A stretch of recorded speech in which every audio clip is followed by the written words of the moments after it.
I mean, he's not that good at real estate, but he's great.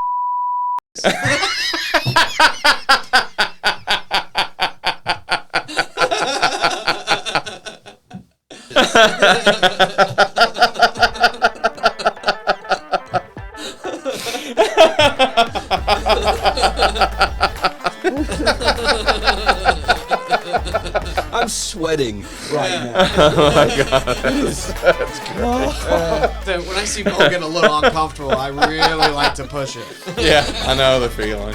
Yeah. All right, question 2.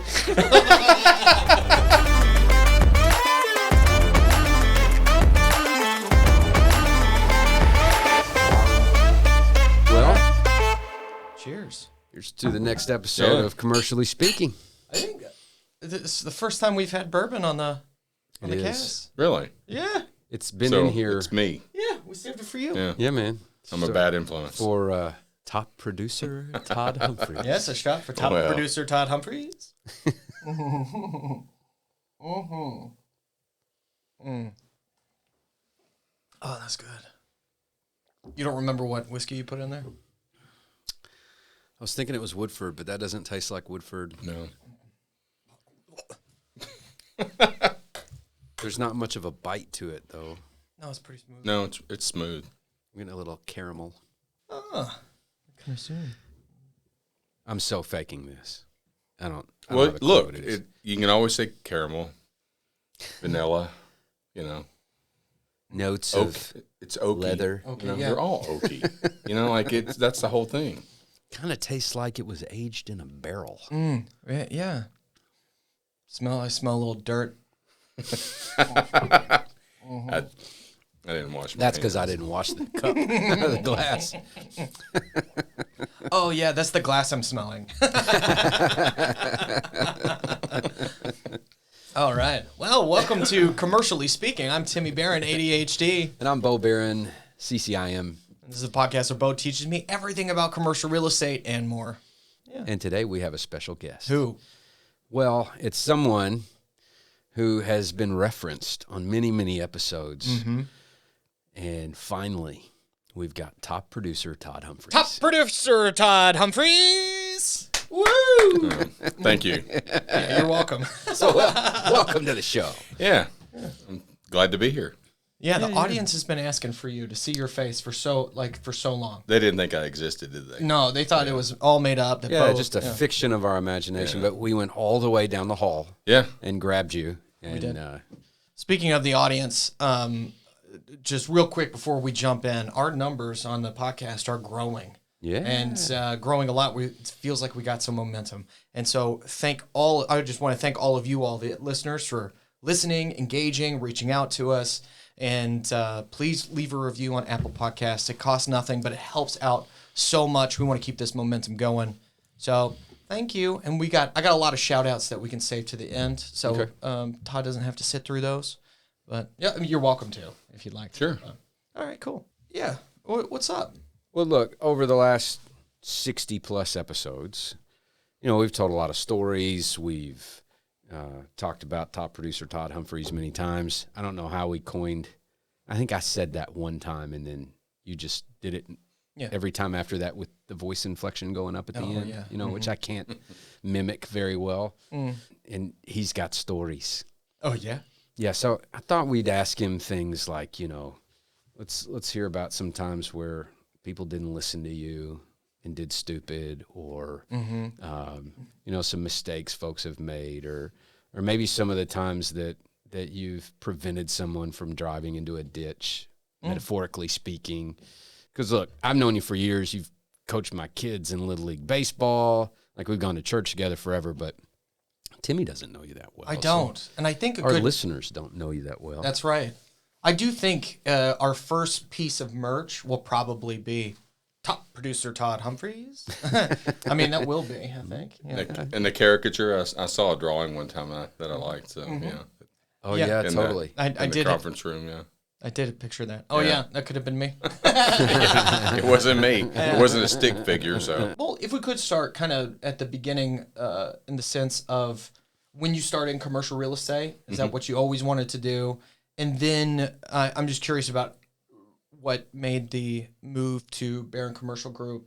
Because I remember when you came on, Bo was like, "Oh, this guy's great." And how long ago was that? It was right before COVID, was it not? Well, I started February 2020. You and I met in December 2019. Yeah, just to start. Yeah, just to start talking about it. And then, so I We can get jumped into in, this. and then COVID hit. And then we had our best 2 years ever, and it was great. But I remember the moment I thought, man, it'd be nice to get him over here with us. And here was the moment. Our boys were playing basketball. Joe was a year younger than Will, but they were both on the team. And I was talking to Todd between games or after a game. We were waiting for the boys to come out. And he was complaining about showing a house, and there was a dog involved. Oh, yeah. Oh, and I remember thinking, if this guy hates selling houses this much, he's probably a perfect fit for us to at least have the conversation, because he was doing commercial stuff too. But we're kind of skipping ahead. Really, if I could prime the question, Sure. you might want to ask him about his first sales job. Yeah, I was wondering about your first sales job. First sales job, I was a clothing salesman. Is that what you're referring to? I started off in high school at a place called Interstate, which you guys probably don't remember, which was at the mall. But if you bought Levi's in Owensboro, Kentucky in the 60s, 70s, and 80s, you bought them at Interstate. So they sold more Levi's than any company in Western Kentucky. So I started there, and I worked there in high school and some in college, and went from there to a place called Kenny Shoe Store, which there, again, in the 80s, there was a Kenny Shoe Store in every mall in America, literally. Owned by F.W. Woolworth, which was the largest retailer in the world at that time. Well, if you remember, Woolworth. Woolco is where our church is now. Right. Yeah. Okay. Yeah, same. Yep. So Lincoln Mall? It was at Lincoln Mall. Yeah, Woolco was. And then Bo's probably warned you that it takes me forever to go through a story. So I'm going to try to fit right in, man. Yeah, no, that's great. I don't want to leave out a detail that's really No, please important, because they're all important. Anyway, the bad part about selling shoes was I loved it. I was making a lot of money. I was getting moved into larger stores and moved into Indianapolis and Fort Wayne and Detroit. But this was also at the same time when Married with Children became popular, and Al Bundy was a shoe salesman. He was the biggest loser in the world. And so I'm making good money for my age, and I've got a high position. I've got people that work for me, and all my friends think that I'm freaking Al Bundy, And so, yeah. Not cool. No, it wasn't cool. So I finally had to just say, I'm in retail. Yeah, I'm in retail. The destruction of a career. Yeah, Thank you, I was Al like, Bundy. what? Don't you guys get it? I'm kind of a big deal here. I run a shoe store. We sell $1 million in shoes, and you're like, no, you're Al Bundy. You sit at home with your hand down your pants and watch the news. Like, no, I don't do that at all. But and this is going to sound odd, but at this time, this is like late 80s. There was a financial company, a very large finance company called ITT Financial. They were in just about every city in America, and they were, high interest rate, loans. 90 days same as cash, where you'd go buy a stereo. 90 days same as cash. The trick was they knew you wouldn't pay it off, and they'd put you on 30% interest. But ITT out of Indianapolis had hired a couple of ex-Kenny guys. And they realized that these guys were highly trained, and we were. Went through some extensive training to learn how to sell, and then how to compete, and then how to run stores. So, anyway, they were recruiting Kenny Shoe guys. So I was actually in Detroit, and I didn't like it there, and I was trying to get back to Kentucky. Got interviewed by ITT Financial. They moved me back to Indianapolis, trained me, and then sent me to Evansville. So that's how I got from northern Indiana and Michigan back home to Owensboro. Which is where you're from. Yeah, I'm from. So that worked, and I was selling clothes and then shoes and then money. And it was, once I learned the product, it was kind of the same process for me, really. And eventually I attracted a mortgage company over in Evansville that was hiring ITT people, kind of the same kind of deal. And I got into doing mortgage loans, secondary market, where, FHA, VA, just conventional loans. And I had an office here in Owensboro. So then I got to actually work here and live here. And I did quite a bit of business, enough to where Republic Bank decided they would hire me to get me to quit kind of taking loans away from them. And You already know Dunder Mifflin has the best service and the best prices, but you beat us anyway. Can you imagine how well you would do selling our stuff? And that's how I got into banking. Did that for 20 years at 3 different banks. Wow. And really did about most jobs you can do in a bank. I was a mortgage lender. I did a lot of retail stuff. And I finished my career as a commercial banker. 2008 was not a banner year for commercial real estate. And the bank had actually just did away with the commercial department. So they came to me and said, hey, you've done great. We love you, but too bad you can't stay. And one of my clients that had tried to get me to come work for him was a doctor that owned Paradise Plaza, which you probably know what that is. I had financed Paradise Plaza when they built it. And he kept wanting to hire me to run Paradise Plaza for him. And I said that was not a stable job. And why would I do such a thing, Part of my severance package was I could not contact my clients and tell them I was gone. Now, they called me. That was different. I told him what happened, and he said, man, I hate to hear that. But he goes, well, let me ask you a weird question. I said, all right. He said, I offered you once a really unstable, not nearly as stable as your bank job. that still is available if maybe you'd want to take a chance. And so I was like, okay, touche. And so anyway, that is how I got into commercial real estate. I had been financing these deals for 5 or 6 years. So I got on the other side of the table. And what he wanted me to do, the strip center was virtually empty. And he was a doctor and worked 80 hours a week, and he couldn't fill it. So he wanted me to get that center filled, and so I did, and we actually built another one and got that one going as well. The difference in what I did there versus what I do now is I didn't have a license, and I didn't need one because I was just representing him. So he was my employer. I worked for him. I put tenants in his building, and this is a really funny story, and I don't know if I've ever told Bo. I just now thought of it.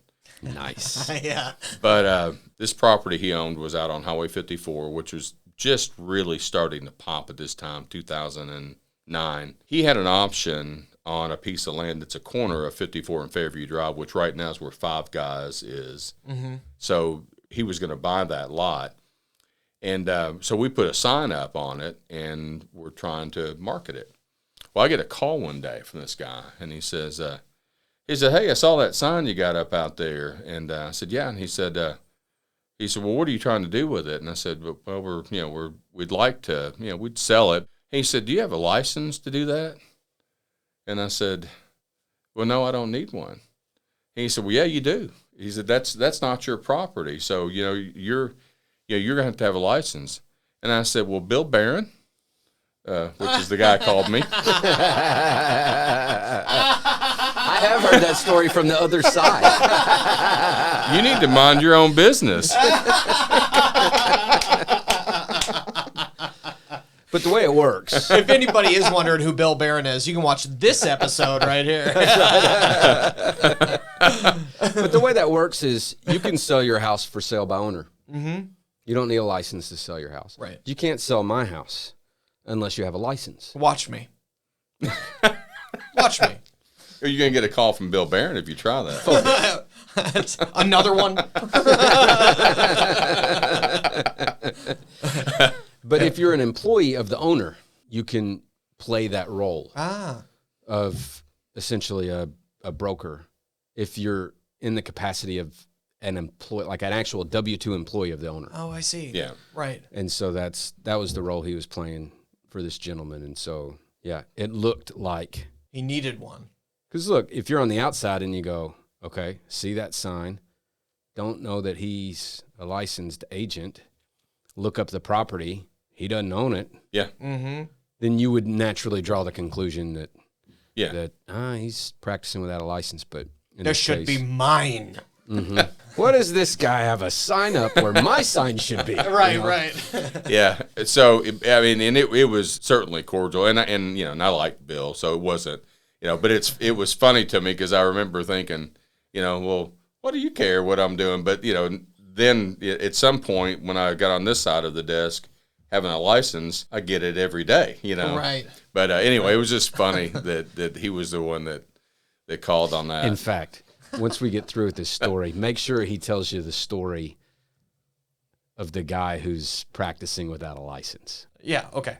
Now, unfortunately, my partner in all this doctor, unexpectedly passes away, and I guess I'd been there. We'd been doing that about 6 years, and we had accumulated some property and had lots of plans to do more stuff.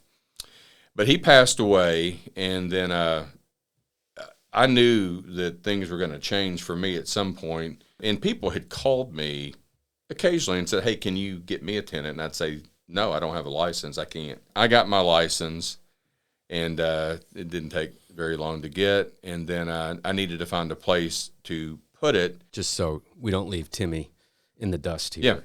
Every office has a managing broker, and then all the agents hang their license with the broker. And so if you were to go get your license tomorrow or 3 Real months from estate now, license. yeah, you Across the would be board a real sales estate. associate. Okay. You would have to go find a broker to hang your license with that company so that broker has oversight and makes sure that you do things correctly, Gotcha. right? Yeah. So after you've done it full time for 2 years as a sales associate, you can go get your own broker's license, start your own company kind of thing. But so he needed to find a broker. That's kind of what that Okay. Gotcha. Yeah. Thank you. Yeah. So, I went to a place I think that didn't have a lot of people. That I was there just maybe, I don't know, a couple of years. I definitely hated selling houses. I'm just not wired that way and didn't like any of it. But at some point, Bo reached out and we went and had lunch. And I'm not that much older than him, but old enough that I saw him grow up, and I knew his mom and dad and knew their family. And then I coached Will in baseball, and I coached youth sports for 25 years. Wow. And I could get a really good read on whether I liked people or not from how they dealt with me as a parent when I coached their kid. Yeah. So Bo was always easy to deal with, and you see a side of people that you're really surprised at sometimes. Oh, yeah. People you think you know, and that you are friends with, and then all of a sudden you're coaching their child. So I knew that we could get along, and I'd seen him, and he'd probably done the same way. We'd kind of measured each other without being officially, And then we had lunch, and then I took a little time to kind of think it through, and then I called him up and got started, and then COVID hit almost immediately. 2020 was my best year ever. Wow. Is in the 4 or 5 years I've been doing it, but it's been great. I love it. I mean, I absolutely love commercial real estate. I love what I do, and it's a perfect match. And Bo's skill set and talents completely offset what my skill sets and talents are, and we're a good combination. We work really well together, and he leaves me alone. I'm not really very good at being micromanaged. I don't think Bo likes to micromanage, so I think that works great. But that's how I went from selling Levi jeans to warehouses. Yeah. Wow. From men's warehouse to maybe. warehouse. That's right. That's it. And it makes sense too, because I always thought you were a sharp dresser. Well, I was like, Thank you. That's That's a true. nice. He is a sharp dresser. Yeah, I was like, that's a no nice question. vest. He's got a vest, is that Patagonia vest? That's nice. Wow. I remember the first time we actually, we may have known each other, but the first time we actually had a conversation, I think you were at Republic Bank and you reached out to me. I was probably in the first year or two in my career. And essentially as a commercial lender, he was just out there building relationships with people that could potentially bring him deals. And you took me, we went to Starbucks. yeah. Sat out on the patio, had a conversation. Just remember thinking, and I like this guy. You know, fast forward probably at least 15 years later when we started talking about the potential of working together, I remember, hey, this guy can go find business on his own. Like, he won't need me to spoon feed him deals. You know, he can go out and, so you're right, I don't like to micromanage. I also don't like to support people who aren't going to go out and work. And I'd seen him work over the years. I just knew from the jump he was going to be able to do all that. And I thought he'd be good for sure. Right. He's been really good. Like, I remember that first year in 2020, part of it was like COVID hit and the market exploded.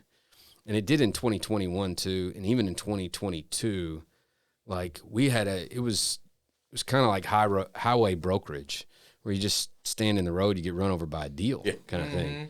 But on the flip side, if you want to maximize that wave, you put the work in, you know? And that's what I saw him do. And I just remember, because my dad would check in, you know. Do you get a license yet? He'd be like, yeah, he's got a license, you know. Have you talked to him about getting a CCIM and how important that would be? No. How to make him an even bigger asset? I see what you did there. But he would be like, he's like, yes, they did talk to me. Really? But Dad would be like, how's he working out? I was like, better than I ever imagined he would. You know, I'd take 10 more like you. Actually, we've got a little bit of a prototype around here. You know, grew up playing team sports, coached youth everything for 25 years. I liked playing. I wasn't really good at anything. And then I coached my kids, you know. You can knock those hurdles down really good. I was exceptional at trying to run through a hurdle instead of over it. That's very true. Thanks for bringing that up. Yeah, I remember being 8 and just being like, oh, no one else is knocking those over. He's knocking all of them over. I was almost short enough to run under those bad boys, you know. So someone thought it was a good idea for you to run hurdles? I did. Okay. Because here's the problem. I wasn't that fast. Okay. And I needed something to slow the other guys down. And I thought if I could become more skillful at hurdling, I could beat guys faster than me. There wasn't any other race on the track that I was going to be able to beat guys faster than me. I just didn't have that gear. And so, especially in the 300 hurdles, like we'd take off, and here's this guy, and here's me. And then he'd go, woo. And by the time he landed, I was over here, you know, because I would try not to hit them, but I would try to just skim the top of them. That makes sense. I can see the logic there. And the guys that didn't really practice on the craft of actually hurdling, they would jump up, you know, and over, and I could catch and pass them. Oh. So that's why I ran the hurdles. Okay, yeah. I had no shot at anything else. There is a strategy. Yeah, there's a strategy there. It wasn't because you couldn't get all the way over. I was faster hitting them than the guy that would just try to actually jump over them. You know, I don't think we ever did a deal together when you were a lender. No. But, you know, that seed that was planted from him reaching out to me 15 years later grew into an opportunity that's benefited the both of us in a big way. Oh, yeah.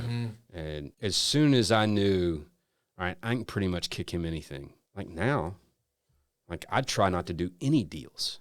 Because I've got top producer Todd Humphreys. And I know he can. Producer Todd Humphreys? I know he can. I've got zero hesitation of passing any opportunity to him. And also, like, that gives me the opportunity to work on the business while he's working in the business. And that benefits us both.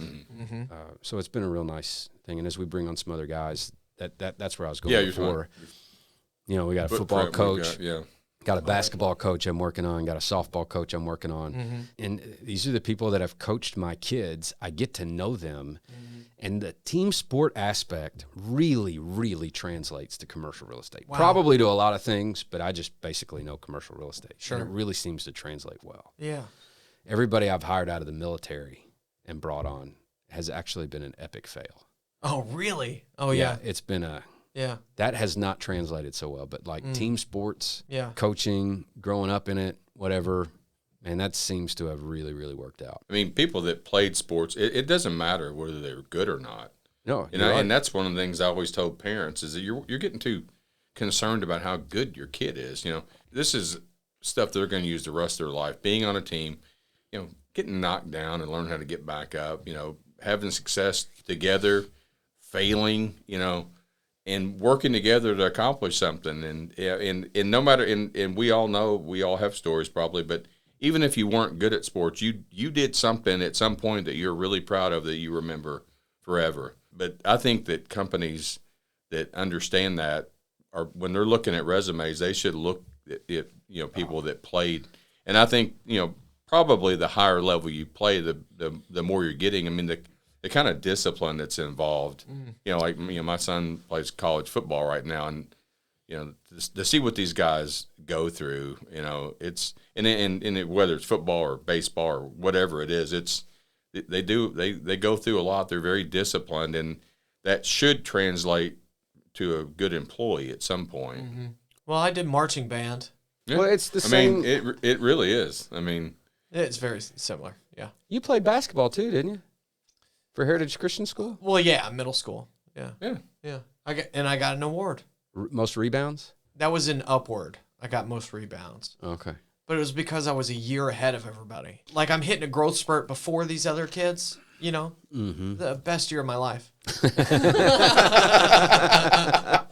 No, but in middle school, I got the Where's My Shoes award.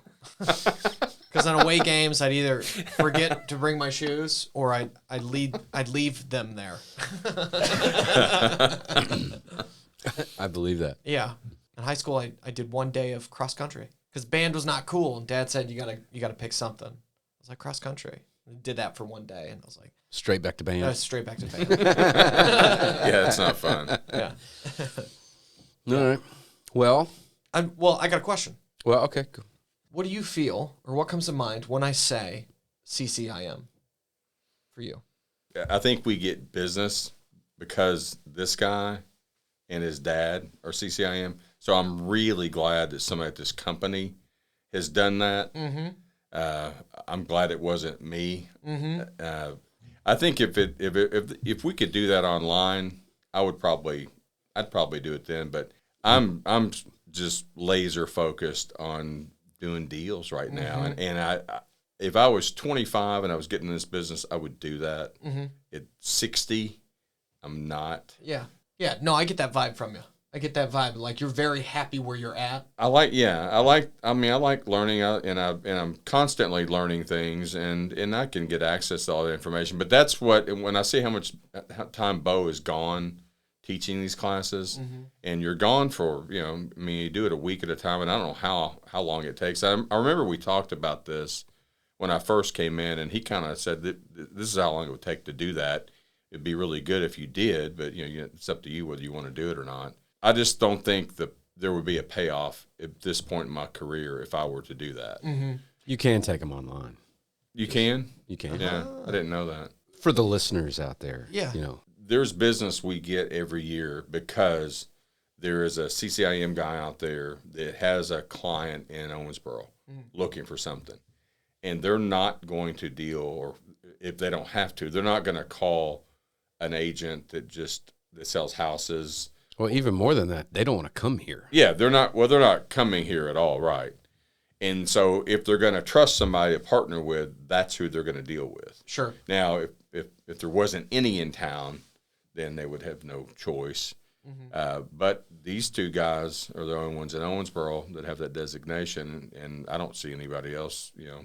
I don't know if there's any. Bo would know they're taking classes, I guess, but yeah. So the answer is Todd Humphreys does make money because Bo is CCIM. Right. I'll get opportunities at a deal that I may not get, mm-hmm. but that maybe like 6 to 10 a year.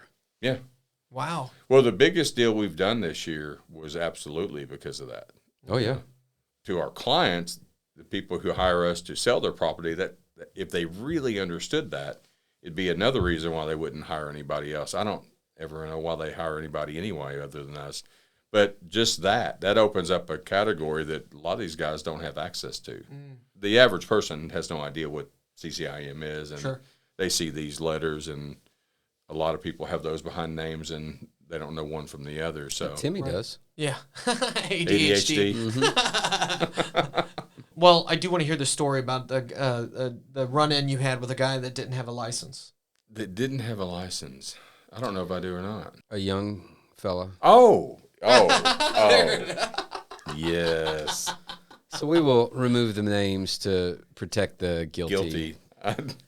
Yeah, I have to. Here's what I recall. I have to just remember set other it up. people are going to hear this. If you practice real estate without a license, like you can actually get in trouble Like with the law. with the law. Oh, yeah. Yeah. Yeah. Like it's a Or Bill Barron. It's a crime. I don't know Yeah. which is worse. Yeah. I don't know either. For me, the law. For you guys, different story. But anyway, we had this guy brought us his friend. They went and looked at the property, and then I was unaware of what was going on. So this guy knows the owner of the building and says, "Hey, I've got a friend that might want to lease that building." Gets a key from the owner. No one's talked to Todd about this. and it's our listing. It's our listing. Yeah. We've got it listed. We've got to sign up. You know, it's under contract for us to Just for Timmy's sake. list Sorry it. to interrupt. Exactly. but No, that's a good. like the owner should not do that. In fact, when they list the property, they agree that they won't do that. Anybody that contacts them, they just send them to us. That's the way it's supposed to work. It's the way the listing agreement's written. 6 months later, people forget, whatever. So sometimes we find ourselves in a situation where somebody's contacted the owner directly, and Yeah, it we happens. generally have to fix that. Yeah. It generally doesn't make things easier. So this does happen. I'm unaware. He goes back to my client and says, "Yeah, they want to lease it." And at this point, my client surprisingly does go, "Oh, well, you're going to have to call Todd about that." So the guy does call me and says, "Hey, I've got somebody that wants this. Great." And he's like, "Well, what do we need to do now?" I said, "You just need to, connect me with them." And he said, "So what do we do about the commission?" And I said, "Well, you don't have to worry about that. My client pays us. I'll just thank you. I'll take it from here. Right, right.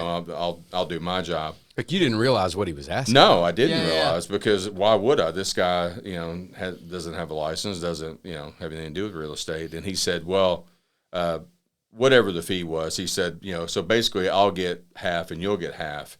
And I said, "You'll get half of what?" And he said, "The commission." I said, "No, you'll get, you'll get nothing and you'll like it." And But of course, you didn't say that. I wasn't too far off. I said, I think if we're going to quote, I said, "Now, do you have a license?" Because maybe he did and I didn't know. And he said, "No." I said, "Okay, well, I'm not sharing a commission with you because actually I can't. That's illegal. I can't pay you." And I said, "So you can't collect a commission." And the commission is split between the brokerage companies. And so Todd doesn't actually split with people he does deals with. Our company splits with their company. Right. Yeah. Okay. And so, like, not only could Todd get in trouble if he paid somebody directly, because it has to go from brokerage to brokerage, but, like, this guy didn't have a license. He didn't have a brokerage company. Yeah. So needless to say, that didn't happen. And actually, the guy at that point didn't even let us know who the client was that wanted it. Yeah. And basically said, "Well, then if you're not gonna pay me, then I'm not gonna tell you who it is." Huh. And I said, "Well, take that up with your friend Right. that owns the building." And apparently that that's kind of something this guy does on a regular basis. And And then I think we got a call from the dad, we the did kid's dad. He Gotta- was like, "What's the problem?" got a visit. Oh wow. Because I prompted the dad because I kind of liked that, but Yeah. I just said, "Is this what you guys have been doing? Because I know you guys are buying, a lot of real estate. Is this how you're doing it?" And he said, "Yeah." I said, "Well, you guys, need to stop that. You're going to get in trouble. Like that. Don't do that anymore." I don't think he would have done it if he knew it was against the law. I think he thought, "I'm just as good at this as you are." Sure. And I don't need you, and you shouldn't get all the commission. Now, his dad definitely knew you're not supposed to be doing this, and his dad was concerned enough that he called me because he knew that had happened. He said, "Well, he didn't know what he was talking about. That didn't happen." I'm like, "Okay, Yeah. And then he wanted to meet with me to discuss it too. So. Oh my goodness.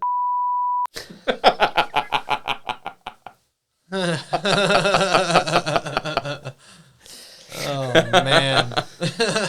Next story. Yeah, I mean, you don't see me, doing, He's going to have to edit enough at this point. I don't know. Right. So, yeah. People don't listen to me around here. They don't listen to me around here. Okay. But that, this business, it lends itself to people who think they know enough about real estate to not hire people that are professionals at it. People don't really try to do their own insurance deals, and there's an insurance agent's license. Most people don't represent themselves in court as an attorney. Mm-hmm. But your home, if you're talking about investment, is usually most people, it's their largest investment. And there's all this backlash against realtors now because of some lawsuit with commissions. But this business, there's a lot of people, and in commercial, we're dealing with most people who own businesses or run businesses. And so they feel like, if I can run X business, I can certainly sell my own building. And it's not that they're not intelligent or they can't. One, if they're really smart, they realize that their time is more valuable than for them to spend trying to find someone to buy their property when there's guys like us that can do it and do it better. And we have a lot more, weapons in our arsenal. But that does happen where people, think that they can do it themselves or. Well, here's another reason I think the hurdle to or just the bar to get your license is super low. You want to know what the qualifications are? You just got to skim over it real fast. No, it's not that kind of hurdle. We already talked about that. Oh, yeah. Yeah. You have to be 18. Uh-huh. You have to have your GED. You have to pass a couple courses, certain amount of hours. Yeah. And you have to pass an exam. You can get that done in 30 to 45 days. I did it in a week. You did? That's why you're top producer Todd Humphreys. They changed it to where now you cannot do it that fast. Because, gotcha. But yeah, you're right. Because the barrier to entry is so low. Mm-hmm. We've got an industry that's full of people who may not be the most sophisticated. And I think that in some way taints our industry. Mm-hmm. And so you might have dealt with 3 of your cousins selling houses for you and stuff like that, and you may not have been all that impressed with their professionalism or what they knew or their market knowledge or all that stuff. They probably got the job done. And then you're like, these guys, can get lumped in there. So one of the reasons I wanted to start a podcast was to demonstrate the professionalism that a commercial real estate broker actually needs to have. Right. Yeah. Wow. Yeah. And I have noticed that certain professions seem to get annoyed that we could even approach making the kind of money that they make. Where all we need is a GED. Oh, right. Yeah. Right. Now, we both have at least graduated high school. Are we both college dropouts? Yep. Yep. So. Oh, yeah. You're a college dropout? Well, I dropped out, went in the military. I ended up finishing, gotcha. But I did drop out. Yeah. You're a college drop back in. Mm-hmm. But anyway. I left to sell shoes. I dropped out of 2 colleges. So, yeah. Well, you win. So let's hear some other stories. Like, what are some mistakes that people can make when working with a commercial real estate broker? I'd say the biggest mistake is not letting me do my job. We send a monthly report to all of our listings, and it's a really good detailed rundown of who I'm talking to, who I've showed it to. They get that a month, once a month, and then if there's any activity, I keep in pretty good contact with these folks. So there's not really any need to wonder what's going on. They know what's going on, and the ones who have the most success, that I have the most success with, is they just hire us and they go do whatever they do for a living. They call me, they have a question, or we still talk. Where we have issues is the folks that just can't seem to leave it alone, in metal, and even talk to clients like we've already alluded to that they're really not only not supposed to do it, they sign an agreement saying they won't. They still do it. They feel like they're helping. They're not trying to undercut me. They're not trying not to pay us. Right. They think they're helping, but they're really not. It's ignorant. Yeah. Yeah. So they just think that is the right word, but it generally has a connotation. It's ignorant in the way that they're not actually helping. They're actually hurting. It's counterproductive to what our goal is here. And in with the clients that I've got several clients I know really well, and I can be really brutally honest with, and I'll get on them about it, or basically tell them that they're look, you're just being stupid. You're go back and do what you do, and I will let you know if I need you. So staying out of it and just trusting us is the best thing. So when you don't do that, that's an issue. I think I don't know. Were you asking like of an example of sometimes somebody?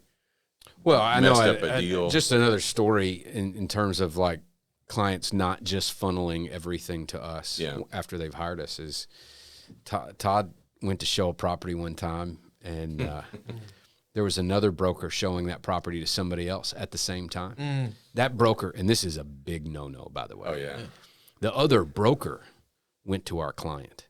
You don't go to somebody else's client. Like if it's listed, like that's a big no-no. Big no-no. He goes directly, gets a key. That client says, yeah, you can show it. She shouldn't have done. Should have just sent him to me or Todd. Gives him a key. He's going to show the property. Todd pulls up at the same time yeah. Well, and it was just it was just a complete bad luck on that guy's part that I had no reason to be there. I think I had a sign in the window, and I'd driven by, and I noticed it was crooked. Okay, so you were just there. You didn't. I thought you were both showing at the same time. I literally pulled up, and I was just going into the building to fix my sign. It was in the morning, and I was heading into the office, and he was walking out with the person he just showed it to. Ooh.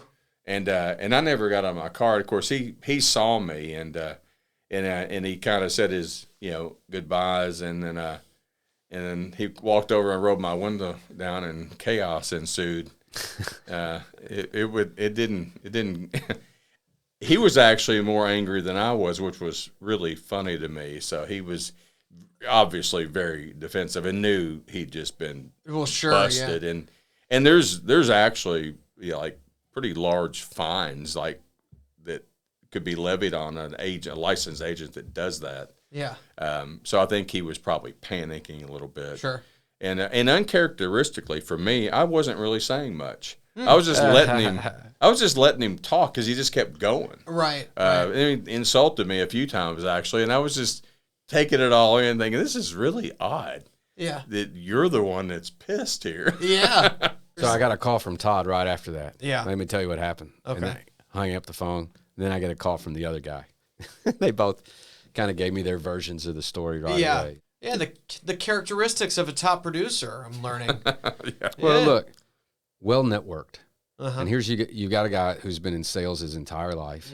He's been on the lending side, which is a vast amount of knowledge that he brings to any deal because he understands how the financing works. That's and right.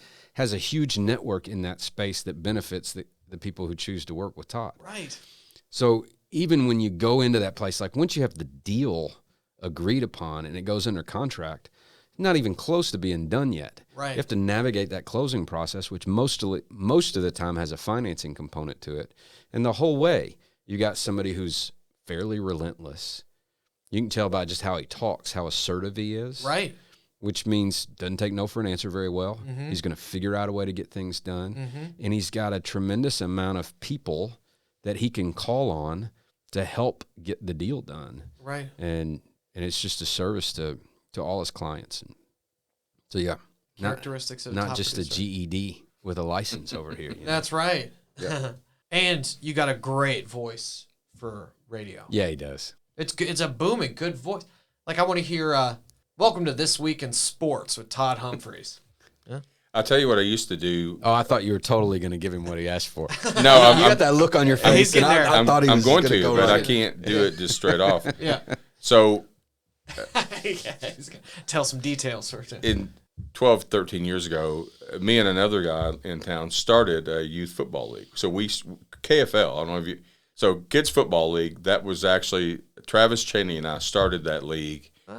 And it was great. It's still great. Had so much fun, coached, but at the games, we wanted this league to be different than other leagues. So we did it like it was a production. So we had walkout music for the team. So we'd play a Enter Sandman or whatever you want to play for your team. Yeah. But I liked announcing the games. Yeah. And so I grew up in watching football in the 70s. So Brent Musburger was like my favorite announcer. And so I did something that every time I did it, I thought it was hilarious and nobody else thought was funny, which happens to me a lot. And I don't care as long as I think it's funny. Yeah. That's all I care about. So Brent Musburger would start out every Sunday when the NFL Today show would come on, and they would show stadiums, like live shots at 3 or 4 stadiums, and and so it's a live camera. So he would say, "You are looking live at Veterans Memorial Stadium in Philadelphia." So I would do that, and when I was announcing games like at Rash Stadium. Well, and of course it was funny to me because one, I was mimicking Brent Musburger, but two, obviously you're looking live. You're sitting in the stands. Yeah. But I would do, "You are looking live from Rash Stadium." And no one ever understood what I was doing. The other thing we would do is, do you know Hunter Jago? Yeah. But Hunter and I would do the games together. And we would do stuff like with people. Like one day there's a guy that had a bucket hat. And so we were talking, and I said, "Hunter, do you see who's down there?" And he's like, "No, who's that, Todd?" And I said, "I think that is Billy Williams, the inventor of the bucket hat." And he's like, "Ladies and gentlemen, that is Billy Williams is here, the inventor of the bucket hat. Stand up, Billy." And everybody's looking around. There's only one guy with a bucket hat in the whole stadium. But we would, Sean Land had injured his Achilles, and he was on like one of those little scooters. I remember that. Yep. And Hunter said something about Sean Land, fresh off his 7th consecutive victory in the Iditarod, injured himself this year. So I enjoyed being behind the mic and announcing those games, and probably got out of control, But. Yeah. The hidden talents of top producer Todd Humphreys. Yeah. He's got that radio voice, sports announcing, and improv. That's improv. Yeah. All right, cool. Anything else? Well, we should definitely do a pop quiz. Yeah!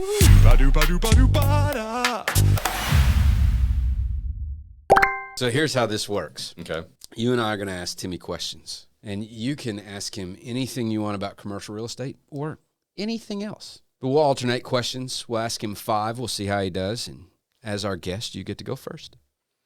I just thought of something I'm not going to ask. Okay. I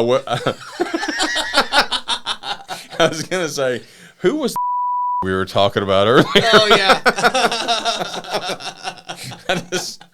What kind of was he that we were talking about? Yeah.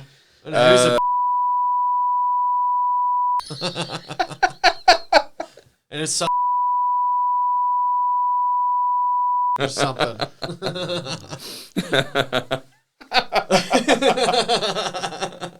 Yes, okay, that's 1 point. Yeah. I mean, he's not that good at real estate, but he's great. This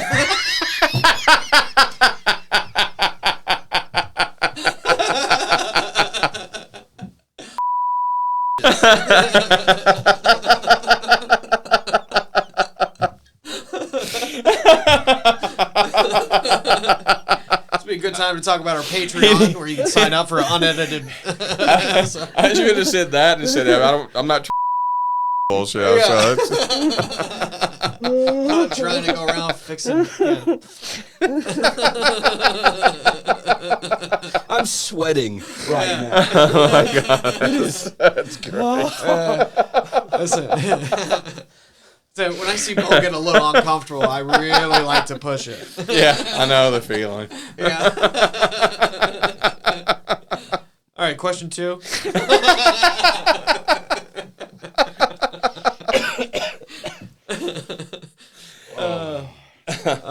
That's a good one. Anyway. Yeah. All right, commercial real estate question. Question number 1. Can a property manager sell or lease anybody's real estate Without a license. Oh, through Yeah. Turvin? yeah, no. It's a property manager. Property manager means that they are employed by the owner. Not necessarily, right? If Not they're employed by necessarily. the owner, they could. But unless they had a real estate license, they could not. Yeah, that's exactly right. Great exactly question. Right. Correct. Yeah, that's Yes. a great question. Very, very good. Yeah. Very good. It's a question that gave clarity. All right, Yes, there you nicely go. done. Yeah. Okay. Name 3 states that Todd has lived and worked in. Michigan, Indiana, Kentucky, Detroit. That is correct. Yep. Yeah. Yep. Okay. Right. Somebody's paying attention. Yeah. All right. You're up. And I don't know what, so I don't know what you know and don't know, but this is something I hear people throw around a lot, and you probably have covered it with Bo in a year. I know you have. Do you know what a cap rate is? Yes, I do. I thought you might, but Yep. It's a capitalization rate. okay, which, yeah.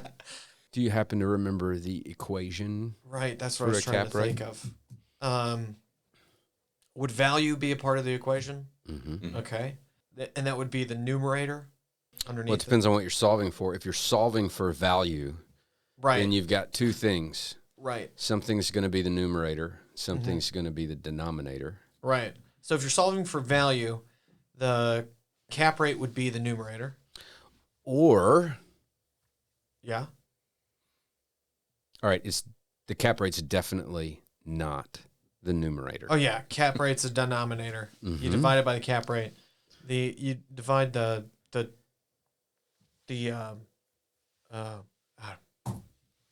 The net operating income. But here's the way to remember this. Just think IRV. okay. I for income, that's your numerator, divided by the cap rate, which is the R, Okay. equals the value, V, IRV. Mr. IRV, if you want to solve for the cap rate, what do? NOI over the value would be the cap rate. And if you wanted to figure out what the net operating income is, It'd be, and you have the cap rate and the value, you would multiply the value by the cap rate, right. and it would give you the NOI. Yep. Good refresher question. 2 for 2 on the good questions. Yeah, for sure. I haven't been asked about cap rate in a long time. It's like it's just been one day long enough for it to be fuzzy. Fun fact, first time I heard about cap rates was on this show. And Bo was talking about working with a client who wasn't happy with the cap rate, thinking it was ROI. Yeah. And that client was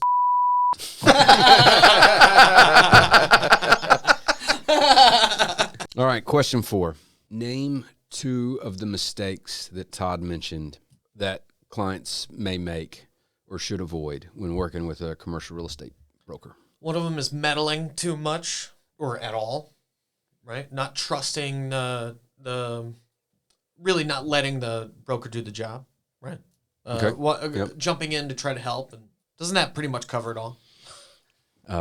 Another is just trying to practice without a license. Right. Kind of talked about. Right. All right. Sweet. Final question, right? Mm-hmm. Oh, another one. This will be more of an opinion Okay. question, so you can't get it wrong, I don't think, Okay, great. because it's your opinion.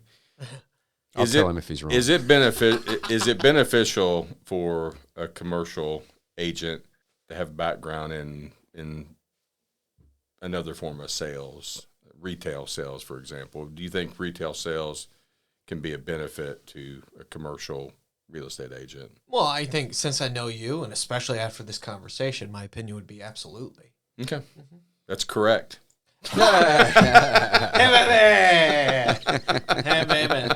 Well, Todd, thanks so much for popping in here and doing this. Yeah, I enjoyed it. Thanks Yeah. for having me. Yeah. It was fun. What'd y'all think? Let us know in the comments. Hit subscribe, ding that little bell. Let us know if there's anything specific you want Bo to cover.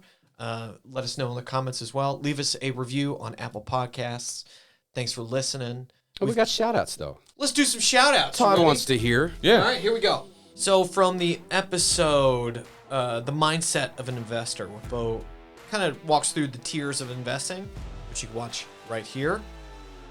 We got a comment from Tim Bishman, 1939. I don't comment much on videos, but I love these videos. I watch many CRE podcasts. This one is by far my favorite. Bo was my very first CRE coach. New to business, Massimo coach years ago. I remember Tim. Yeah? Keep up the great work. Tim, thank you so much. That's an incredible thanks, Tim. comment. Appreciate it. Next comment comes from Commercial Real Estate Supply, when we're talking about Moody's Market Pro. Oh, yeah. Supply to side data. This is from Magnolia Group Real Estate. Thank you all for putting this information out. It is extremely valuable for my business partner and I, as we are in the early stages of our real estate careers. Thanks, Alex. Alex, yes, thank you so much. Newburgh. Newburgh. We're neighbors. Oh, I see. No, that's Alex. We had lunch with them. Oh, That's yeah. who that is. Alex. Big shout out, Alex. Yeah, here's another Alex. Wait, is it the same Alex? Numbers are low for the quality of the podcast. This is from the Decisions That Make Money. So this is the step-by-step market analysis part 1 from Becker 11111111. The numbers are low for the quality of the podcast, but Please it's say also, that again. Becker 11111111. The numbers are low for the quality of the podcast, but it's also a very niche market. Nevertheless, congrats and wishing you exponential growth. Alex, your Nashville neighbor. Yeah. Thank you, Alex. Thanks, man. Yeah, that's great. This one is from Scott Carlin. Scott Carlin was the winner of the drawing where we did all the market analysis stuff. There's a whole playlist with all the market analysis that we did, which you could watch or access right here. From Scott. Wow, great job, guys. I think we all learned so much from these past few episodes. I know I did. Just hearing you guys talk through the data and provide your perspective helps us tremendously. We are happy to help. Yeah. By the way, I've had a couple requests, I think just twice this week, where people have asked me for your help in starting a podcast or a YouTube channel or whatever. Yes. And so, do you even want that kind of potential business? I'm happy to consult on that. Absolutely. Okay. Yeah. Answer is yes. All right. This is all the way. This is from this week, but this is all the way from episode number 4. How to invest in commercial real estate with no money, which is 5 ways to raise money, right? And so, Sadel Leonardo at Camero. Great content. Thank you, guys. All right. You're welcome. Thanks. Back to step-by-step market analysis part 1. This is from CRE Tech Pulse. Great work. Thank you. These last 2 are comments on Dad's episode from last week. Faith, Family, and Commercial Real Estate. Magnolia Group, again. So Alex and Caleb. Timmy, your stories had me cracking up on my drive today. Keep up the awesome work, guys. Alex. Thank you, Alex. Yeah, man. Appreciate it. And then finally, Rafael. Koyatso. Thank you. Koyatso. This is a great episode. Really cool to hear about your dad's experiences. Great storyteller. And I've been getting emails all week from people who have really enjoyed the podcast. So has Dad. He's forwarded some of us to us. So heard from Bobby and Chris and some others. And so, yeah, we really appreciate the feedback. Yes, big time. I mean, that just came out yesterday, and we're getting a ton of feedback. Oh, that's true. This is just day 2 on it. That's right. It's just day 2 on that one. Right. Yeah. So if you never want to miss another episode, you can sign up for our free weekly newsletter. At subscribe.wgbarron.com. Apart from the new episode every week, you also find 6 or 7 different articles on Real estate. Real estate, business, negotiation, leadership, entrepreneurism. Entrepreneurship. What's the word? We started with bourbon. Entrepreneurialism. Entrepreneurialism. Entrepreneurship. I do it. I can't spell it. It's got a lot of E's in it, I think. And then has your webinar with CCIM launched yet? That was last week. Yes. Was the first one. We're going to do another one on June 26th. Okay. If you sign up for the newsletter, which is free, there's information on how to sign up for the next webinar. But we had 464 people sign up for that webinar last week on ChatGPT Basics. Wow. Right. And we've done an episode on that way back when and talked about ChatGPT a couple times. But what we're doing with the CCIM Institute is we're going to do a series of monthly webinars all about AI. And so from here on out, I'm bringing in experts. So on June 26th, we're going to have Bryant Cheeley, who's a commercial real estate broker with NAI Ladder and Bloom in Lafayette, Louisiana. And he is going to come on. This guy has built custom GPTs, done some really, really cool stuff, way beyond anything I understand. And so I'm really excited about hearing about how he's customizing AI capabilities specifically for commercial real estate. Wow. And it's going to be really good. So, yeah, sign up for the newsletter, and you'll have all the information. Once again, thanks to top producer Todd Humphreys. Thank you. It's great to be here. We'll get a shirt created, and you all can buy that in the next few totally. weeks. Yeah. Yeah, let's do that. He's here. We'll give you a percentage of the sales, especially if we use your face. And on that, we'll see you all next Monday. Thanks for listening. Thanks for watching. Love you, brother. Love you, man. Bye, Alice. Bye.